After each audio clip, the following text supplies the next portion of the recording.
Oui, oui, oui. Oui, m'a commencé, oui.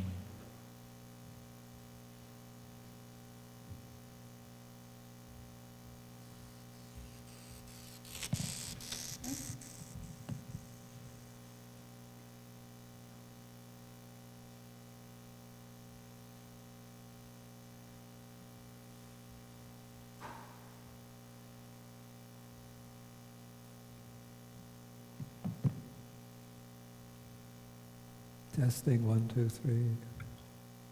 Okay.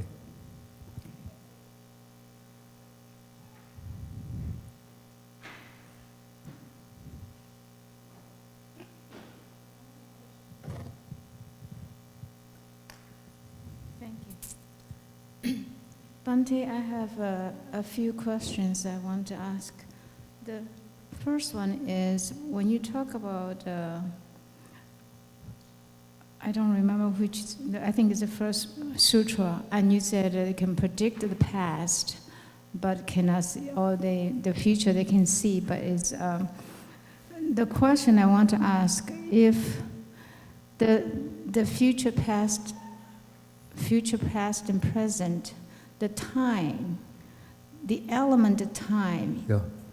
in this sutra, can you describe a little bit more detail? Because in our worldly view, the time is linear. Yeah. So here, I want to know the time is, from what I understand, this is my own personal understanding, is in Buddhism Sutra, the time is not really linear. So when you talk about past and future, how I have a hard time to comprehend. And second question I have is When did I talk about time today? I had to get the... I spoke about the cosmic aeon. Yeah, and you're talking about the... somebody asked you about... Whether the Buddha can foresee the future. Foresee the future, and Yeah. you basically say can see the past only. So I want to know the concept of time, past and future. Yeah. How do you describe it? Because if from what I understand, the time is not really a linear. Well, there's still some temporal sequence in that the past is, I don't know how to explain it. Okay. The past is what is gone, over with, done, finished, accomplished. Future has not yet arrived. And the present is what is occurring now. Then there are different conceptions of what is meant by the present according to a particular context. Yeah. Like, in some contexts, present can refer to the present life as distinguished from past lives, future lives. In other contexts, present can be like a limited period of time, like today or this week, contrasted with, there's no fixed dividing line between them, but the distant past and the more distant future. And then there is this is sort of at the microscopic level, the microscopic present, which are just those phenomena that have presently arisen.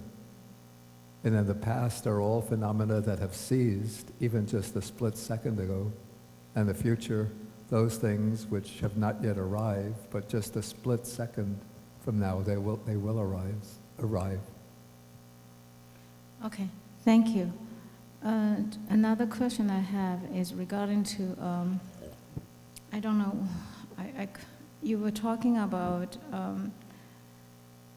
they can do the samadhi, but they cannot, or the, what do you call the, Pacceka Buddha, yeah. Buddha, they can reach the samadhi, but they cannot teach the insight. So I want to ask you a question. It seems really dichotomous for me because... Maybe, I think you're putting the microphone too close to the mouth, so the sound is getting blurred. Okay. It may be, I don't know whether, I felt it's a little bit dichotomous because if somebody wants to reach a samadhi, I thought, this is what I think, in certain degree, in order to reach samadhi, you do have to have a certain degree of insight. Maybe I'm wrong, but so if somebody reaching a certain level, like a Pacceka Buddha, he only able to, or he or she only able to teach samadhi, but not insight. And it's so dichotomous, almost like he or she has no wisdom whatsoever. No, certainly. Yeah, that's. I wonder. That maybe my comprehension is not good enough. So maybe you can explain to me a little bit. I have to say that not that much is said about Pacceka Buddhas in the text. So I'm not like an authority on what they're capable of. But first, the word insight here means, I'm not using the word in a broad sense, but in the specific sense of that particular realization, the specific realization of the Four Noble Truths or dependent origination, those insights or penetrations with wisdom that can liberate the mind. So they're not, a Buddha can do that. Like when we read in the suttas, the Buddha's giving a discourse, then he'll speak about the Four Noble Truths, and then while somebody is listening to his discourse, it's said that in that person, the eye of the Dhamma arises, and he sees into the truth of the Dhamma, and then his mind gets liberated from some defilements, in some cases even completely liberated from all defilements. So the Buddha has that capacity when teaching to trigger the liberating insight in the person, but Pacceka Buddha doesn't have that ability. Thank you. Yeah. So that's, but not that much is said about Pacceka Buddhas in the text. I'm trying to think, where is that information? Maybe the most that one finds is actually in the Sutta-nipata commentary, which I translated. I translated the whole section on the Pacceka Buddhas.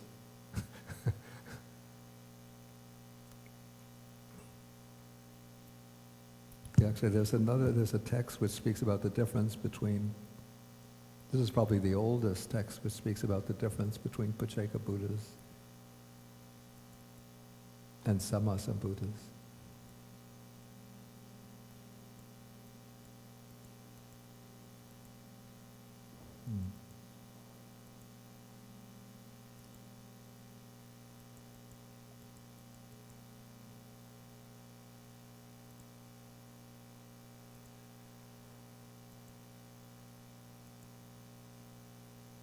Okay.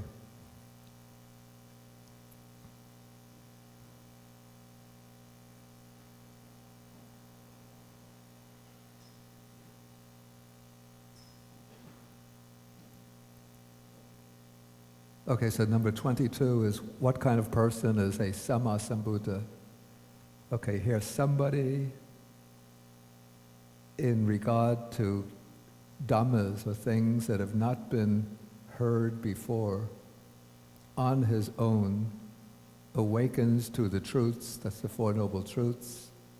He attains, this is interesting, tattacha sabanyutam papunati. He achieves sambanyutas, omniscience in regard to that.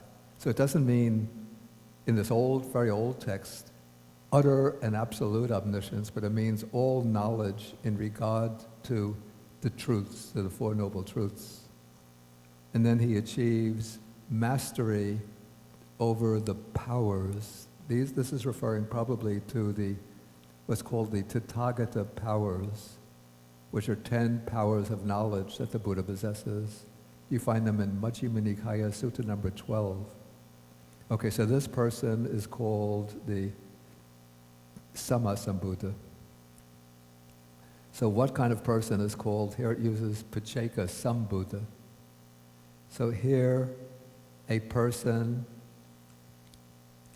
on his own, in regard to things unheard before, on his own, awakens to, or becomes enlightened to, the truths. That's, again, the Four Noble Truths. But here we have na, which is negation. He does not achieve omniscience in regard to them. and he does not achieve mastery over the powers. These are those special powers of knowledge. So that person is called the Pacceka Buddha.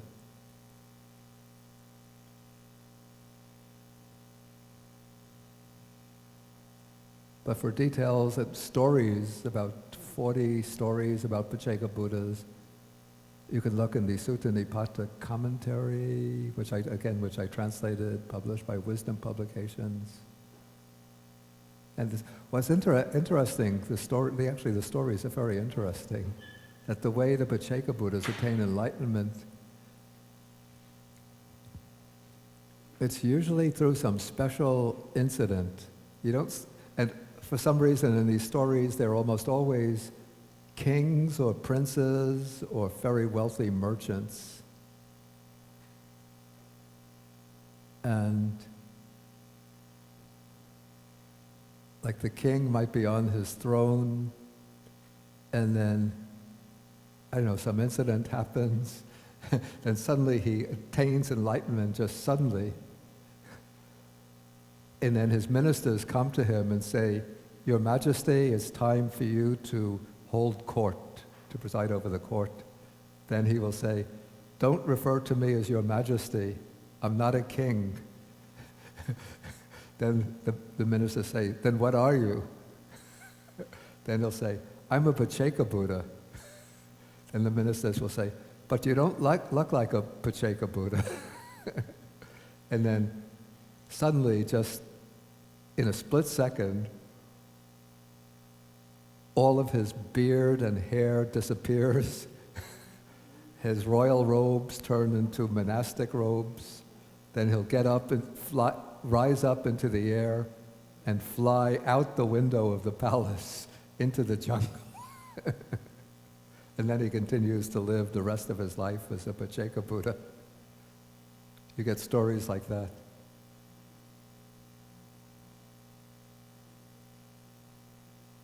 You had another question?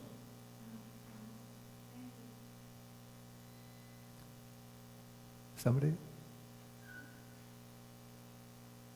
No questions about the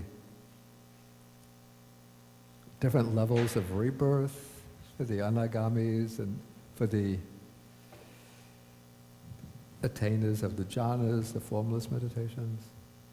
Well, Pohe and I said we weren't going to ask any questions, but since nobody's asking any questions, I guess I will start with my question. I was trying to pay attention to on this talk when you're talking about the sub-commentaries, talking about the rebirth, who goes to which, and then I think I could understand all the way until maybe I didn't catch it correctly. I think you said something about a worldling. When the worldling passes away and goes to a Brahma Vihara, one of the Brahma realm. Yeah. And then the worldling will go through all 9 Brahma Viharas and then eventually go to the realm of great reward and then reach liberation. I don't think that's a worldling. Let me just check the passage myself. This is toward the end of the lecture.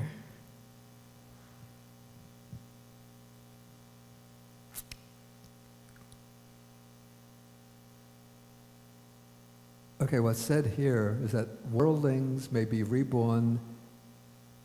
This is worldlings who are reborn in the Brahma world, may be reborn in the same plane, in a higher one, they can go upwards, or in a lower one. The noble disciples in the 5 pure abodes. I don't know if you could see that. So noble disciples in the 5 pure abodes and the 4 formless planes may be reborn in the same plane or in a higher one. This is the non-returner reborn in the plane of the first jhana.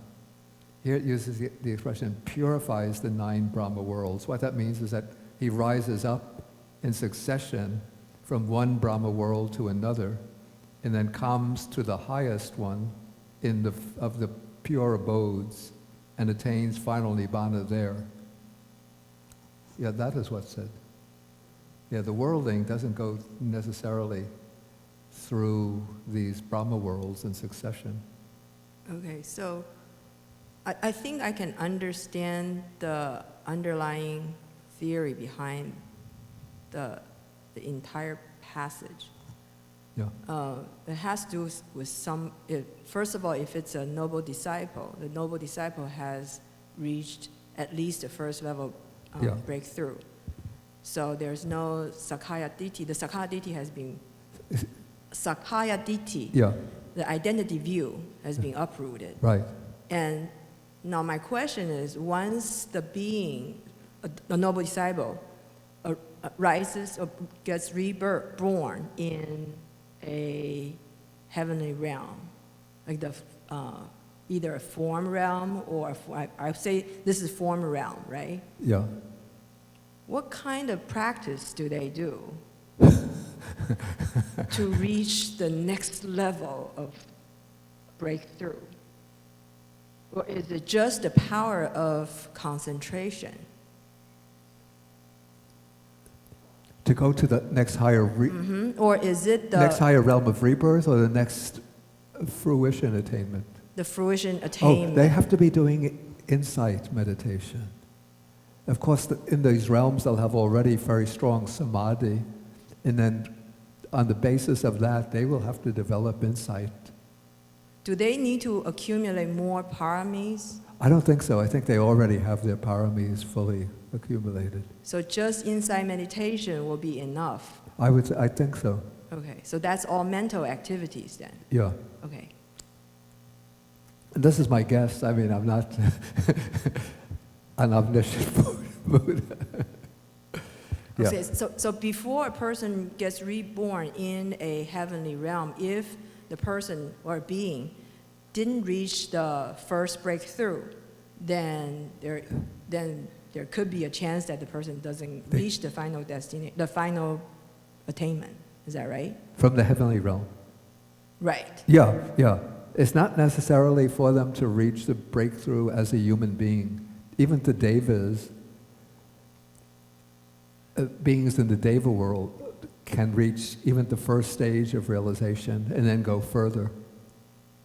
Like it said that when the Buddha gave, on many occasions when he gave discourses, there were many devas present who were listening, who gained the eye of Dhamma.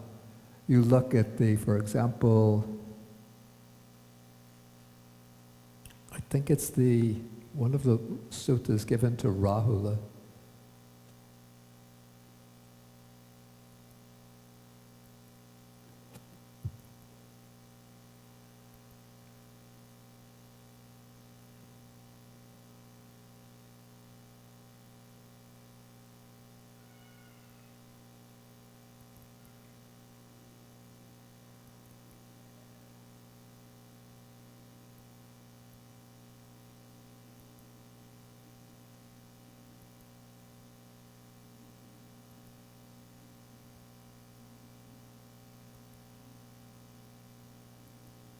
No, I don't want this.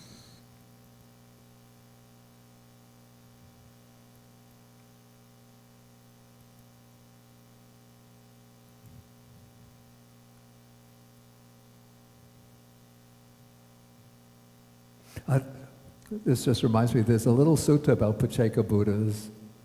It's maybe one of the only canonical sources. It's Majjhima Nikaya Sutta number 116. But it doesn't give very much information about them. It's a kind of recitation of the names of many Pacceka Buddhas with their designations. This is the one, number 116. Yeah, I think it's this one.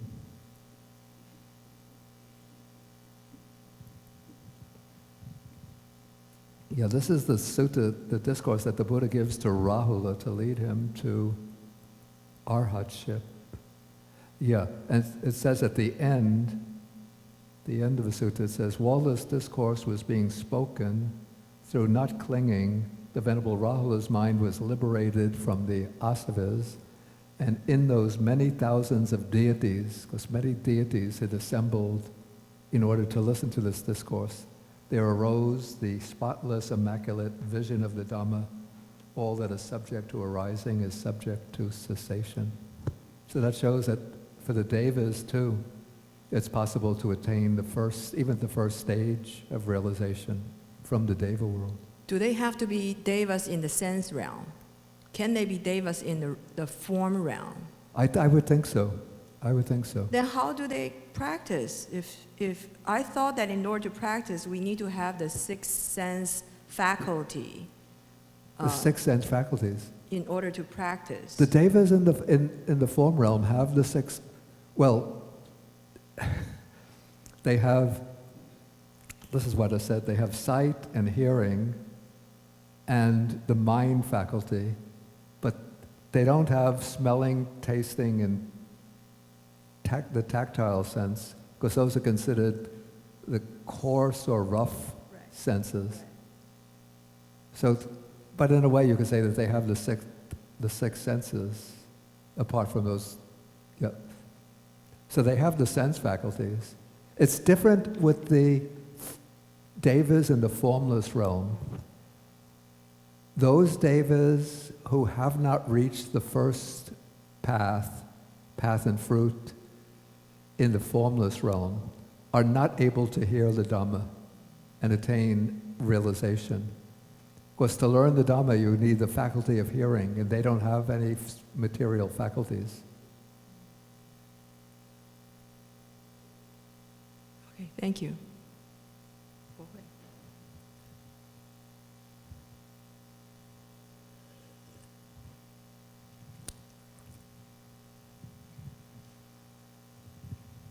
Bhante,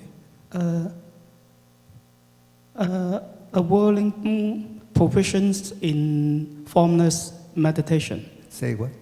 Formless meditation, yeah. You said that the force of the samadhi is the force of samadhi a force of karma? Yeah, we would say that samadhi generates a karmic force. Okay. It becomes a very powerful karmic force. And with birth in the formless realm, does the life continuous consciousness play a role here? Does the life continuous? Life continuum consciousness. Is that what you mean? Yeah, does it play a role here? Of course, the beings in every realm of existence, except the non-percipient realm, have a bhavanga, that's life continuum of bhavanga consciousness. That is sort of the base level consciousness that maintains the continuity of life through that realm. And what about a arhat practice formless meditation? Of course, the arhat won't be reborn any place. So arhats can practice the formless meditations, the form jhanas. They're not going to be reborn in any realm. But that will be a beautiful citta. It's not Yeah, it's considered a beautiful citta, but it's not, technically it's not wholesome, kusala citta, but it's called the kiriya, the mere functional citta. Thank you.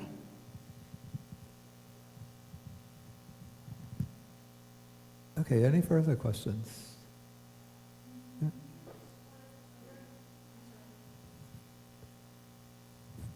Bhante, can you just distinguish between the one you just said, beautiful, and kusala and kiriya?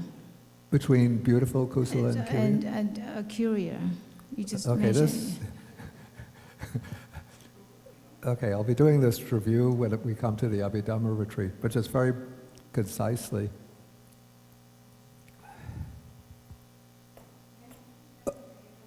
Okay, no, I'll do it very briefly. Okay, and this is from the Abhidhamma perspective. From the Sutta perspective, we would say all of these cittas are wholesome. But from the Abhidhamma perspective, a wholesome citta, wholesome consciousness, creates wholesome karma, which has the power to bring about rebirth or to bring about the fruits or results of karma. Okay, now,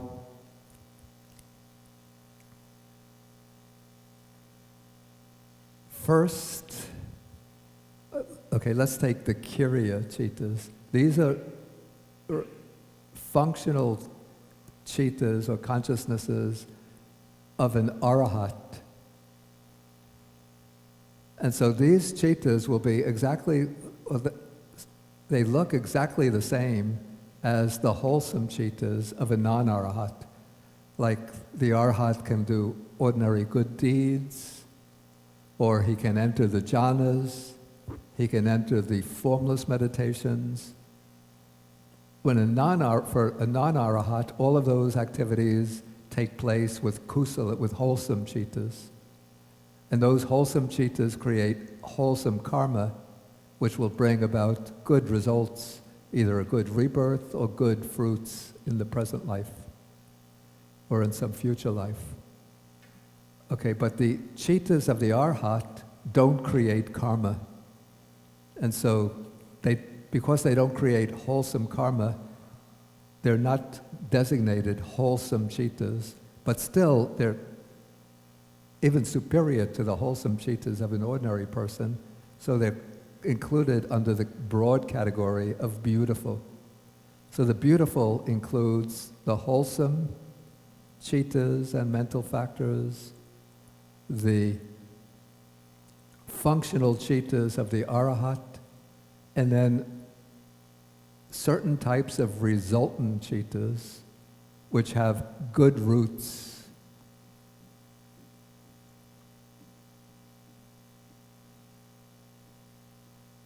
Like in the Abhidhamma system, the 8 great resultants, the resultants of the form realm, the resultants of the formless realm, they're not wholesome because they're results, but because they have the good roots and good mental factors, they're considered beautiful. Okay, I think maybe we can call that a day.